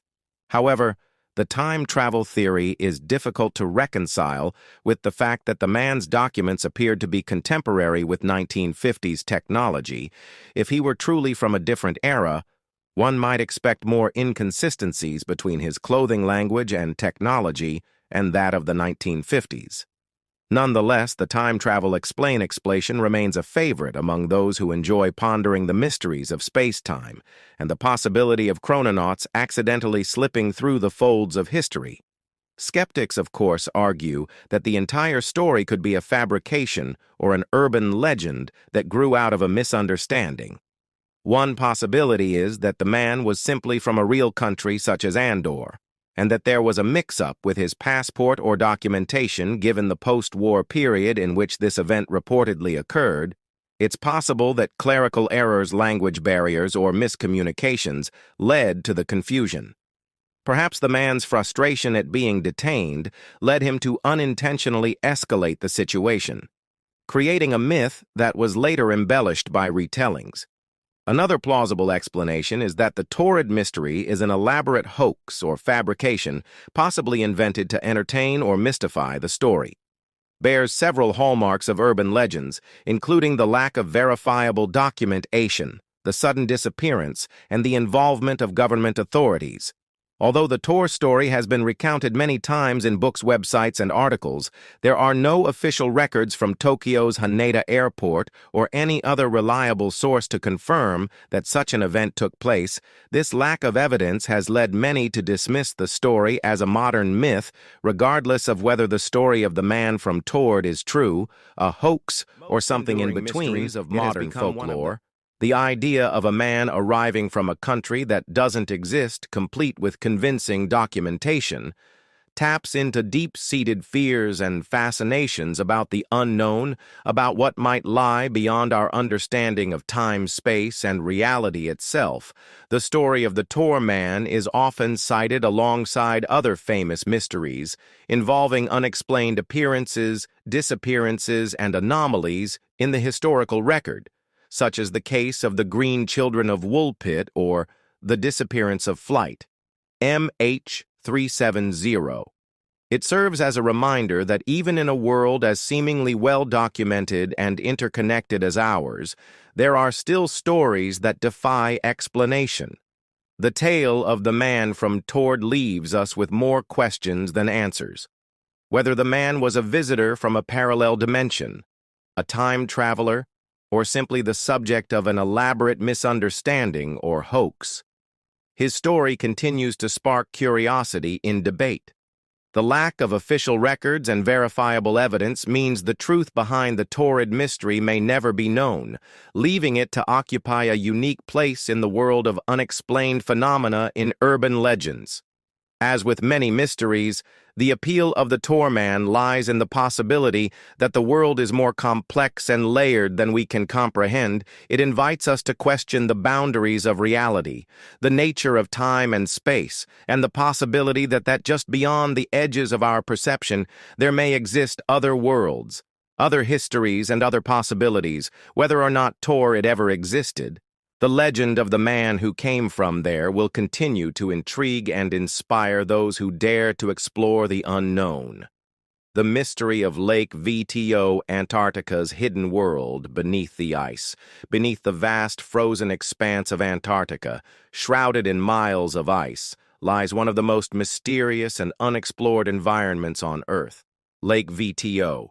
This massive subglacial lake, hidden for millions of years under more than 2 miles, about 3.7 kilometers of solid ice, has captured the imagination of scientists and explorers alike, isolated from the rest of the planet for millions of years. Lake VTO presents a tantalizing opportunity to explore a world untouched by time, a place where unknown forms of life might exist, thriving in extreme conditions, unlike anywhere else on Earth. Despite ongoing efforts to study the lake, the full extent of the secrets it holds remains a mystery, fueling speculation about its potential scientific discoveries and the possibility of alien-like life forms dwelling in its dark hidden waters. Lake VTO is the largest of Antarctica's nearly 400 known subglacial lakes, measuring approximately 160 meters long and 30 meters wide, with depths reaching nearly 3,000 feet 900 meters. It rivals some of the largest freshwater lakes in the world. Despite its size, Lake VTO was unknown to humanity until relatively recently. It wasn't until the 1970s when Soviet scientists conducting seismic surveys near Russia's Vostok station in East Antarctica noticed anomalies beneath the ice that they first suspected the existence of a vast body of water beneath the ice sheet. However, it would take nearly 2 more decades before scientists could confirm the lake's existence. In the early 1990s, satellite imaging and ice-penetrating radar finally revealed the full scope of Lake VTO buried beneath more than 2 miles of solid ice. This discovery sparked intense interest within the scientific community. How could such a large body of water have remained hidden for so long? What conditions might exist in this isolated environment? And most intriguingly, could life have survived in the extreme and isolated depths of this ancient lake? What makes Lake Vostok so fascinating is that it has been sealed off from the rest of the world for an estimated 15 to 25 million years, completely cut off from sunlight, wind, and atmospheric changes. The lake is locked beneath layers of ice that have acted as a protective barrier, shielding it from contamination by the outside world. This isolation has created a unique environment, one where life, if it exists, may have evolved along entirely different lines. In the life we know today, one of the most exciting possibilities that Lake Vostok presents is the chance to discover unknown forms of life. Life on Earth is incredibly adaptable, and extremophile organisms that can thrive in extreme environments have been found in some of the most inhospitable places on the planet, from deep ocean hydrothermal vents to acidic lakes and icy caves. The potential for life in Lake Vostok has led some scientists to speculate that its extreme conditions may have given rise to unique microbial ecosystems that have remained isolated and unchanged for millions of years. The water in Lake Vostok is believed to be kept liquid by geothermal heat rising from the Earth's interior, as well as the immense pressure of the ice above, which prevents the lake from freezing solid without sunlight to support photosynthesis. Any potential life in the lake would have to rely on other forms where organisms obtain energy by oxidizing chemicals in their environment, much like the bacteria found in hydrothermal vents on the ocean floor. If life does exist in Lake VTO, it would likely be microbial in nature, though some scientists have speculated about the possibility of more complex organisms living in the lake's depths. Finding even the simplest microbial life would be an extraordinary discovery, as it would provide insights into how life can survive in extreme, isolated environments. Furthermore, studying life in Lake VTO could help scientists understand how life might exist in similar extreme environments elsewhere in the solar system, such as on the icy moons of Jupiter and Saturn like Europa and Enceladus. Exploring Lake Vostok has proven to be an enormous technical challenge. Drilling through more than 2 miles of ice without contaminating the pristine lake environment is a daunting task that requires precision and caution. Scientists are keen to avoid introducing any modern bacteria or pollutants into the lake, which could compromise its unique ecosystem and interfere with any potential scientific discoveries. In February 2012, after a decade of Russian scientists successfully drilled through the ice and reached the surface of Laavo. They retried samples of ice that had accreted from the lake water, providing the first opportunity to analyze the ancient water trap beneath the ice. Early results from these samples hinted at the presence of microbial life, though the findings remain inconclusive due to the possibility of contamination during the drilling process. Since then, efforts to further explore the lake have continued, with researchers using advanced technology and robotic submersibles to gather more data and take more detailed samples. Despite the challenges, scientists remain optimistic that future exploration will provide more definitive answers about the possibility of life in Lake BTO and the nature of this hidden ecosystem. The potential for discovering life in Lake VTO has implications far beyond Earth. The conditions in the lake, cold, dark, and isolated from the surface for millions of years, are similar to the environments found on certain icy moons in the outer solar system, such as Europa and Enceladus. These moons are covered in thick ice beneath which scientists believe there could be liquid oceans heated by tidal forces and geothermal activity. If life can survive in Lake Vostok, it raises the possibility that similar life forms could exist in the subsurface oceans of these distant moons. In this way, Lake VTO serves as a natural laboratory for astrobiologists searching for life beyond Earth. By studying how life might have adapted to extreme conditions in Antarctica's hidden lakes, scientists can better understand the potential for life to exist in similar environments on other planets and moons. The discovery of even the simplest life forms in Lake Vostok would have profound implications for our understanding of life in the universe, and would increase the likelihood that life might exist elsewhere in the cosmos. Despite the progress made in studying Lake Vostok, the lake remains largely unexplored, and many of its secrets are still hidden beneath the ice. While early investigations have provided tantalizing clues about the lake's unique environment, the full extent of its mysteries remains unknown. Scientists have only begun to scratch the surface of what might be discovered in this ancient, isolated world. One of the greatest mysteries is the potential for life in the lake. While the presence of microbial life is a possibility, the discovery of more complex organisms, such as small fish or invertebrates, would be even more astonishing. However, without further exploration and more detailed sampling, these questions remain unanswered. There is also the possibility that Lake VTO holds other surprises, such as previously unknown geological formations or mineral deposits that have formed in its depths over millions of years. The extreme isolation of the lake means that any discoveries made there could provide new insights into Earth's history and the processes that have shaped the planet over geological timescales. Lake Vostok is one of the most mysterious and intriguing places on Earth, a hidden world locked away beneath Antarctica's ice for millions of years.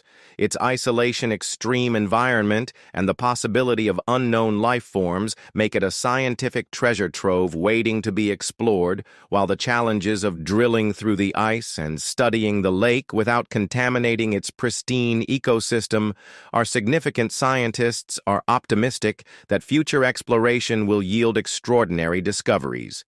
Whether it's the revelation of a unique microbial ecosystem or the discovery of more complex life forms, Lake VTO represents one of the last great frontiers of exploration on Earth, and with its potential to provide clues about life beyond our planet, the lake's secrets may have icy confines of Antarctica.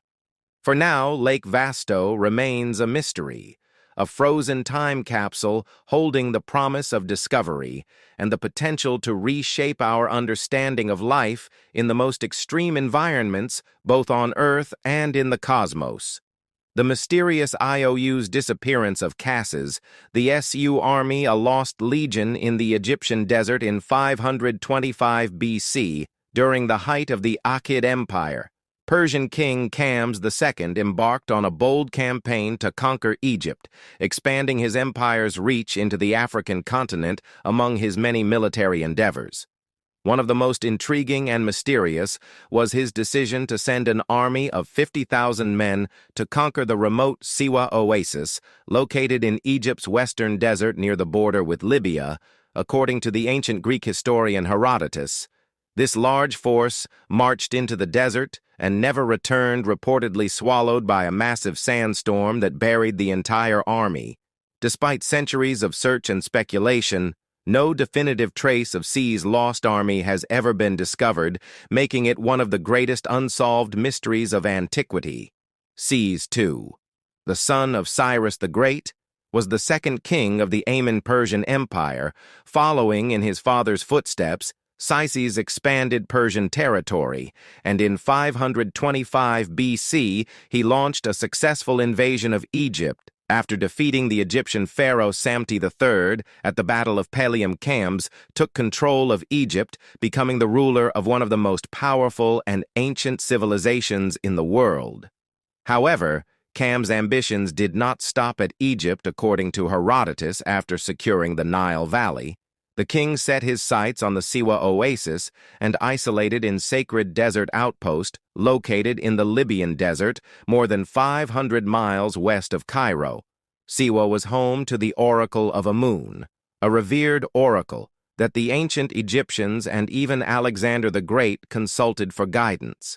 It is believed that Kis sought to capture Siwa to solidify his control over Egypt and demonstrate his authority over the Egyptian religious institutions. Herodotus, writing in the 5th century BC, provides the only known historical account of Sis's ill-fated expedition. According to Herodotus, the Persian king dispatched an army of 50,000 men from Thebes' modern-day Luxor to march across the desert and conquer Siwa. However, as they advanced through the desert, they were caught in a violent sandstorm. Herodotus claims that the army was completely overwhelmed by the storm, buried by the shifting sands, and never heard from again. No bodies, weapons, or artifacts were ever found, leaving behind only the legend of the lost Persian army. The disappearance of Cassie's army has captivated historians, archaeologists, and adventurers for centuries. The idea that such a large force could simply vanish in the desert has led to numerous theories and speculations about what really happened to the Persian soldiers. Herod's account remains the most widely accepted explanation, that the army was swallowed by a catastrophic sandstorm. In the harsh and unforgiving environment of the western desert, sandstorms are a real and dangerous phenomenon capable of burying entire landscapes under tons of sand. These storms, known as Khamsin in Egypt, can be incredibly powerful, with winds strong enough to blind, suffocate, and disorient even the most experienced desert travelers. Given the size of the army and the remote location, it is plausible that the soldiers became lost in the vast desert and fell victim to one such storm without adequate supplies, navigation, or shelter. A sudden sandstorm could have disoriented the troops, causing them to lose their way and be buried by the sand over time. The relentless winds of the desert could have completely erased any traces of the army, leaving their fate a mystery. However, skeptics argue that it seems unlikely that no evidence such as bones, weapons, or other remnants has ever been found, even in the harsh desert environment. It is rare for such a large group of people to vanish without a trace. This has led some researchers to question whether the sandstorm theory fully explains the disappearance. Another theory posits that Sis's army did not disappear due to a natural disaster, but was instead ambushed or attacked by hostile forces. The Western Desert was home to various nomadic tribes, including the Libyans and Berbers, who were known to resist foreign incursions into their territory. It is possible that one of these groups intercepted the Persian army as they marched towards Siwa, launching a surprise attack and defeating the Persians in battle, according to this theory. The survivors may have been captured or fled deeper into the desert, their fate ultimately lost to history. Any remains of the battle could have been scattered by the sands over the centuries, making it difficult to locate any definitive evidence. While there are no historical records supporting this theory, it remains a plausible alternative to the sandstorm explanation given the political and military tensions in the region. Plausible theory suggests that the Persian army may have simply become lost in the vast and featureless desert. The Western Desert is one of the most inhospitable places on Earth, with extreme temperatures, scarce water, and very few landmarks to navigate by. Even the most seasoned guides can easily lose their way in the ever-shifting dunes. If the Persian army became disoriented or lost, they could have wandered aimlessly through the desert until their supplies ran out. In this scenario, the soldiers would have died of dehydration, starvation, or exposure to the elements, with their bodies and belongings slowly consumed by the desert over time. While this theory does not involve a dramatic sandstorm or ambush, it provides a more gradual and plausible explanation for the army's disappearance. Some historians question whether the disappearance of Cass's army ever happened at all, suggesting that the entire story may be a myth or an exaggeration. Herodotus's account of the Persian army's disappearance was written nearly a century after the event supposedly took place, and he was known for mixing historical facts with legends and hearsay. It is possible that the story of Cambyses' army was embellished over time, perhaps as a cautionary tale about the dangers of hubris, or as a reflection of the Persian king's ultimate failure to fully control Egypt. In this interpretation, the tale of the lost army could have been a piece of anti-Persian propaganda intended to highlight the failures of the accented ruler over the centuries.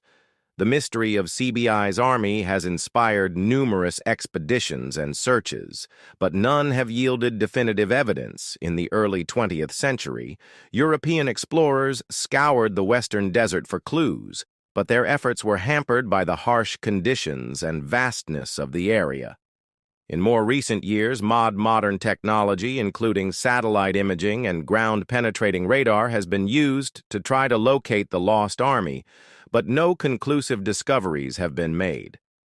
One of the most tantalizing leads came in 2009 when two Italian archaeologists, Angelo and Alfredo Castillon, claimed to have found remnants of the lost army near Siwa. The Castillon brothers reported discovering ancient weapons, bronze arrowheads and human bones buried in the sand, which they believed were the remains of Cass's soldiers. However, their findings were met with skepticism by the broader archaeological community, and no definitive proof has emerged to confirm that the artifacts belong to the Persian army despite numerous searches and investigations. The fate of Cambyses, the SK's army, remains a mystery, buried in the sands of the Egyptian desert, or perhaps lost to history altogether. The story of kilometers, the S's lost army, is one of antiquity's most enduring mysteries. Whether the soldiers were swallowed by a sandstorm, ambushed by enemies, or simply lost in the vast expanse of the Western Desert, their fate remains unknown. Despite centuries of speculation and numerous attempts to uncover the truth, no definitive evidence has ever been found to explain the disappearance of 50,000 men. The legend of the lost Persian army continues to captivate historians, archaeologists, and adventurers alike, offering a tantalizing glimpse into the dangers and mysteries of the ancient world. As researchers continue to explore the desert using modern technology, the possibility remains that the lost army of Cambyses may one day be found, providing answers to a mystery that has persisted for more than 2 millennia. Until then, the story of the vanishing army remains a powerful reminder of the unforgiving forces of nature and the fragile nature of human ambition. The legend of the lost Dutchman's gold mine treasure. Hidden in the Superstition Mountains, deep in the rugged and foreboding Superstition Mountains of Arizona, lies one of the most enduring mysteries of the American West, the legend of the lost Dutchman's gold mine. According to lore, a massive and incredibly rich gold mine is hidden somewhere. Within these treacherous peaks, a secret that has enticed treasure hunters for more than a century, despite numerous expeditions, countless searches in a trail of mysterious disappearances and deaths, the fabled mine has never been found leaving behind a tale of obsession, danger, and intrigue. To this day, the lost Dutchman's gold mine continues to capture the imagination of adventurers and treasure seekers. Its exact location and even its existence shrouded in myth and uncertainty. The story of the lost Dutchman's mine centers around a man named Jacob Waltz, a German immigrant often mistakenly referred to as Dutch Dway, to a confusion between DCHK and Dutch, who supposedly discovered a hidden vein of gold in the Superstition Mountains in the late 19th century. According to the legend, Waltz had stumbled upon the mine while exploring the remote mountains east of Phoenix, Arizona.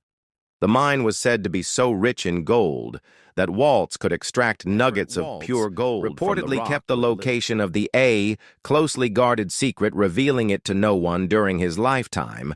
In some versions of the tale, Waltz is said to have been shown the mine by a member of the local Apache tribe who believed the area to be cursed and thus never mined the gold themselves. Other versions suggest Waltz discovered the mine on his own, carefully concealing its location from anyone who might try to find it.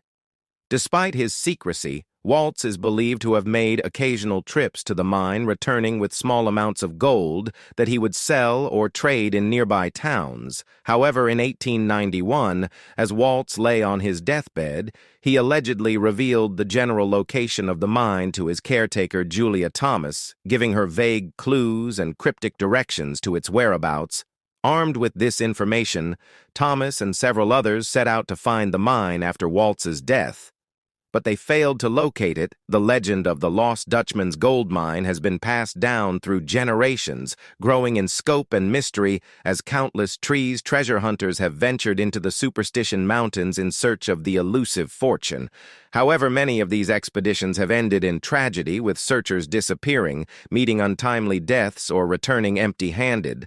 The rugged terrain of the Superstition Mountains is notoriously difficult to navigate, characterized by steep cliffs, jagged peaks, and deep canyons. For those unfamiliar with the area, the mountains can be perilous, particularly during the scorching summer heat. Over the years, numerous treasure hunters have lost their lives while searching for the mine, leading some to believe that the mine is cursed or that those who seek it are doomed to suffer. Misfortune. One of the most famous cases associated with the lost Dutchman's mine is that of Adolf Ruth, a prospector who disappeared in the Superstition Mountains in 1931 while searching for the mine. Ruth's skull was later found with 2 bullet holes in it, leading to widespread speculation that he had been murdered by someone trying to keep the mine's location a secret. Despite an extensive search, Ruth's body was not found for several months, and no clues to the mine's location were uncovered. Other stories of mysterious deaths and disappearances abound, with some treasure hunters reportedly falling to their deaths, dying of exposure or dehydration, or simply vanishing without a trace. These eerie tales have only added to the myth of the lost Dutchman's mine, contributing to its reputation as a dangerous and elusive treasure. Throughout the years, treasure hunters and historians have tried to piece together the clues left behind by Jacob Waltz and others in an attempt to locate the mine. Waltz's deathbed confession to Julia Thomas reportedly included cryptic details about the surroundings, such as landmarks and natural formations, that could guide a searcher to the hidden location. Among the most famous clues attributed to Waltz are the following. The mine is located in a canyon hidden within the Superstition Mountains. From the mine's entrance, one can see the Weaver's Needle, a prominent rock formation. In the Superstitions, The mine is near a rock shaped like a soldier and is close to a spring of water. There is a large black rock that marks the entrance to the mine. These vague directions have inspired countless expeditions, with treasure hunters scouring the Superstition Mountains in search of landmarks that match Waltz's description. However, the rough and often deceptive terrain of the mountains has made the search difficult, with no conclusive evidence of the mine's existence ever being found in addition to Walt's clues. There are other stories that hint at the mine's location. Some claim that Spanish conquistadors or Jesuit priests discovered the mine long before Waltz, and that the mine's riches had been hidden or cursed to prevent anyone from finding it. Others suggest that the mine's location is known to certain individuals or groups who have kept it secret to protect its riches. Despite the many deaths and the lack of any definitive evidence, some believe that the lost Dutchman's gold mine may indeed exist, hidden deep within the Superstition Mountains. Geologically, the area is rich in mineral deposits, and gold has been found in other parts of Arizona. It is not implausible that a rich vein of gold could exist somewhere in the superstitions waiting to be discovered. However, skeptics argue that the mine is nothing more than a legend or a myth created out of frontier tales and embellished over time. They point out that no significant gold deposits have ever been found in the Superstition Mountains, and that the numerous expeditions searching for the mine have all come up empty-handed to them. The story of the lost Dutchman's mine is a classic tale of the American West, a symbol of greed, adventure, and the enduring allure of hidden treasure. Whether the lost Dutchman's gold mine is real or simply a legend, its enduring mystery continues to captivate. Each year, thousands of people visit the Superstition Mountains, hoping to catch a glimpse of the fabled gold, or to unravel the riddle of its location.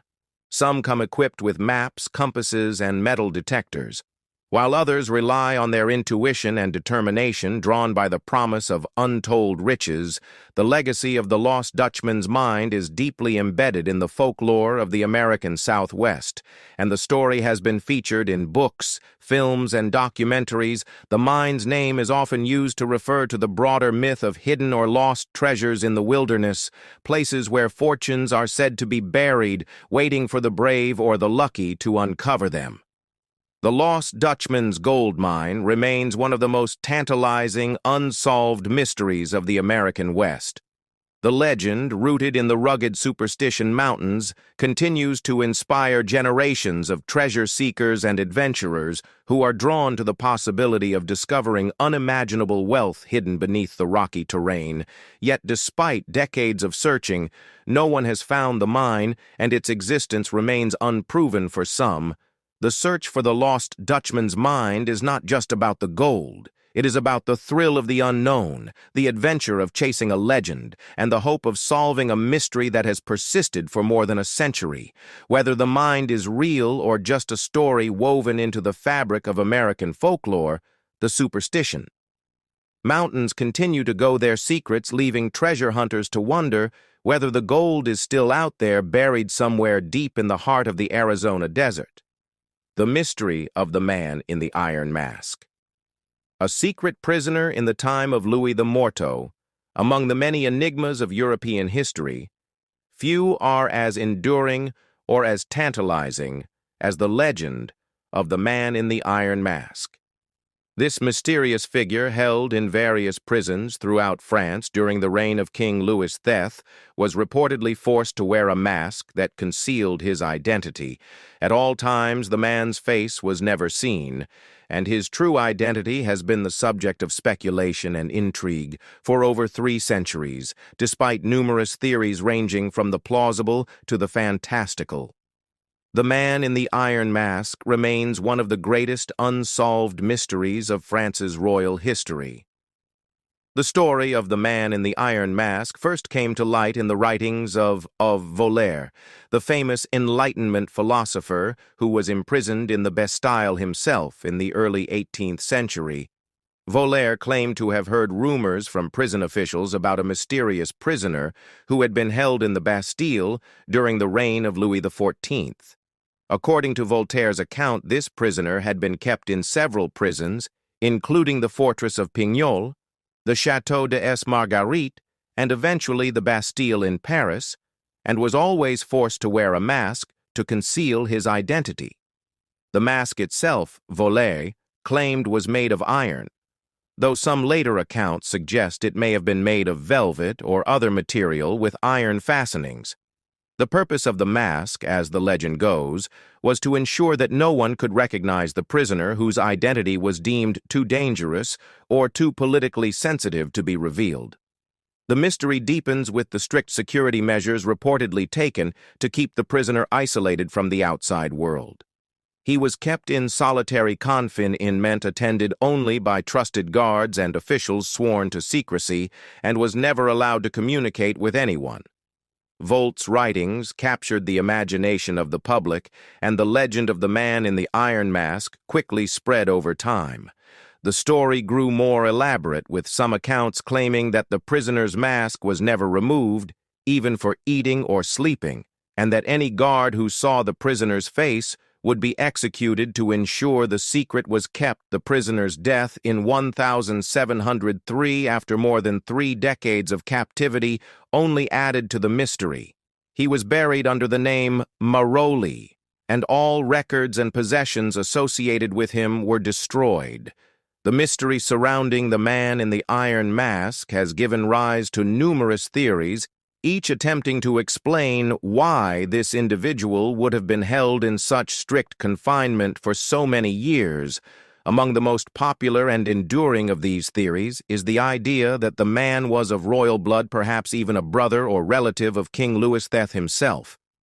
This theory is rooted in the notion that only a figure of great political importance would warrant such extreme measures to ensure his identity remains secret. One of the most famous and widely circulated theories is that the man in the iron mask was the twin brother of King Louis XIV. According to this theory, the prisoner was born minutes after Louis, but because of the potential for political instability caused by the existence of royal twins, the second child was hidden away in a time when hereditary succession was of paramount importance. The idea of two legitimate heirs, or at the very least confusion and conflict over the line of succession. Therefore, the second twin was kept in secrecy from birth, only to be imprisoned in later life. This theory gained traction in the 19th century when it was popularized by writers such as Alexandre Dumas, whose novel The Vicomte Bragenty years later introduced the idea of a hidden royal twin. In Dumas' version of the story, the twin is secretly imprisoned to protect Louis. XIV was claimed to the throne, and the mask is used to prevent any resemblance between the brothers from being discovered, though purely fictional. Dumas' depiction of the man in the iron mask helped to cement this theory in popular culture. While there is no concrete evidence to support the twin brother theory, it remains one of the most enduring explanations for the mystery, partly because it would explain why such extreme lengths were taken to hide the prisoner's identity. Another variation of the royal blood theory suggests that the prisoner may have been an illegitimate son of Louis de Von Luyde's father or another close relative of the king. Some historians have speculated that the prisoner could have been the offspring of an illicit affair involving the French royal family, and that his existence was considered too politically sensitive to be acknowledged if the prisoner had a legitimate claim to the throne, either as a bastard child or through another royal connection. It might explain why his identity was kept secret and why he was imprisoned for life in this version of events. The mask was used to prevent any physical resemblance to the royal family from being noticed, and the prisoner's captivity was necessary to ensure that no claim could be made to the French throne. This theory aligns with the political intrigue and secrecy of Louis XIV's reign, a time when maintaining the absolute authority of the monarchy was paramount. Another theory suggests that the man in the iron mask was not a member of the royal family at all, but rather a disgraced military officer named Vivien de Bond. According to this theory, de Bond was a French general who was imprisoned for ordering a retreat during a military campaign in Italy, thereby disobeying orders and embarrassing the French army. The theory posits that Louis IV ordered his imprisonment to cover up the scandal, and the mask was used to prevent his identity from becoming public, while this explanation lacks the drama of royal intrigue. It is more grounded in historical plausibility. However, most historians dismiss this theory as unlikely, since it does not explain the extraordinary security measures taken to keep the prisoner's identity secret for decades. Another prominent theory is that the man in the Iron Mask was Count Erco Antonio Mattioli, an Italian diplomat who was imprisoned by the French for betraying state secrets. Mattioli had been involved in secret negotiations between Louis XIV and Charles IV, Duke of Mantua, to sell a strategic fortress to the French. However, after double-crossing both parties and leaking the details of the negotiations to other European powers, Mattioli was arrested and imprisoned in 1679. Some historians believe that Mattioli, due to his betrayal of the French crown, may have been the man forced to wear the mask to prevent his identity from being discovered. The Mattioli theory has support from historical records, which indicate that a man named Maroli was buried in 1703, the same year that the mask prisoner died. The similarity in names has led some researchers to conclude that Mattioli and the man in the Iron Mask were the same person, although there is no definitive proof. The man in the Iron Mask was held in various prisons over the course of his life, most notably the Bastille, where he was reportedly kept in isolation until his death in 1703. His prison warden Benindo des Sanar was responsible for transferring the prisoner between different locations, and it was under Sanmar's supervision that the prisoner was most strictly guarded, despite the extreme secrecy surrounding the prisoner. A few tantalizing clues about his life in captivity have surfaced. It is said that the prisoner lived relatively comfortably, being provided with fine clothing, books, and good food, but that he was always watched closely. Some accounts suggest that he may have been well educated, illiterate, further fueling speculation about his noble or royal background. The prisoner died in the Bastille on November 19, 1703. He was buried under the name Maroli, and all records of his incarceration were carefully erased. According to reports, his personal effects were destroyed, and his cell was scrubbed clean to eliminate any trace of his presence. The mystery of the man in the Iron Mask has fascinated historians, writers, and the public for centuries. The combination of secrecy, royal intrigue, and the possibility of a hidden royal relative has made this story a fertile ground for speculation and storytelling. The idea of the very fabric of the French monarchy has been woven into popular culture, most famously in the works of Alexandre Dumas, and later in films, television shows, and books. Despite the many theories that have been proposed, the true identity of the man in the Iron Mask remains unknown, while some historians believe that he was a political prisoner. Like Mattioli, others are convinced that only a figure with royal connections could have warranted such extraordinary measures to conceal his identity. The legend of the man in the Iron Mask continues to captive out of the world more than 300 years after his death. Whether he was a royal relative, a disgraced diplomat, or simply a victim of political ingo, his story remains one of history's most intriguing and unsolved mysteries. The man in the Iron Mask identity concealed so carefully during his lifetime may never be revealed, leaving him to occupy a unique place in the annals of European history, an enigma whose secret died with him, forever buried beneath the walls of the Bastille. Don't forget to subscribe our channel and make sure to hit the like button. Thank you.